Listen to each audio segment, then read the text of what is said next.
Lesson 45. Catherine, this lesson is kind of a big deal because this is their first real ancient Greek verb. We've had nouns up to this point and the definite article. And so it's pronounced emi. We have the accent on the second syllable, although that accent can move around. You'll have to keep your eye out for that, and we'll explain that later. And now that we have a verb, we can put together a complete sentence. You know, a complete sentence has a subject and a verb, right? Right. And those are the things that are necessary in order to have a complete sentence. Those are the bare minimum ingredients you need for a complete sentence, right? Exactly. But in Greek, verbs work a little bit differently than in English, right, Bill?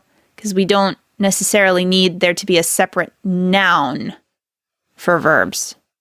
In ancient Greek, when you say a verb, there's a pronoun included in the verb. So the word eimi includes the idea of I and the idea of am. Mm-hmm. So it's kind of a twofer. It tells you who's doing the action and what they're doing. Right. So the pronoun and the action are all rolled into one word. So eimi means I am. It has the pronoun and the verb both included in it. Right. So in Greek, you can have sentences that are one word long, and it's still a complete sentence because the subject and the verb are both in one word.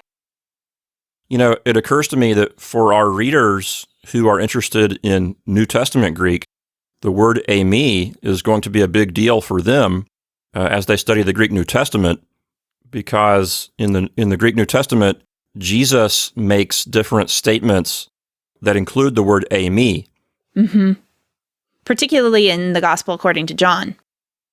So this is an important word to know for those of you who would like to do biblical studies. Catherine, let's look at a couple of these example sentences here. We have eimi ho didaskalos, and then we have eimi didaskalos. Mm-hmm. What's the difference between those two? In the first one, we have the definite article, ho, but not in the second one. Why don't you take us through those? Certainly. Eimi ho didaskalos, because it has the definite article, means I am the teacher. So, for example, if a new teacher was standing in front of a class, he might say, Eimi ho didaskalos, I am the teacher, as opposed to someone else. But eimi didaskalos, because it has no definite article, is translated as I am a teacher.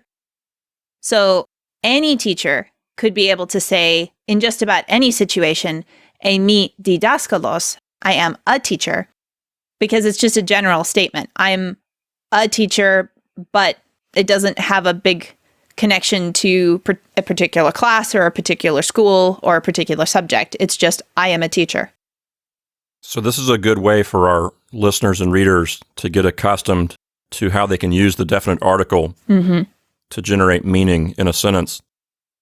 So with that having been said, let's quickly go through these exercises. In number 1, eimi is a complete sentence. It simply means I am. And then eimi didaskalos means I am a teacher. No definite article. In number 3, eimi ho didaskalos, I am the teacher. Notice the definite article there. And then number 4, eimi georgos, I am a farmer, because there's no definite article. And then in number 5, we have the definite article, so I am the farmer.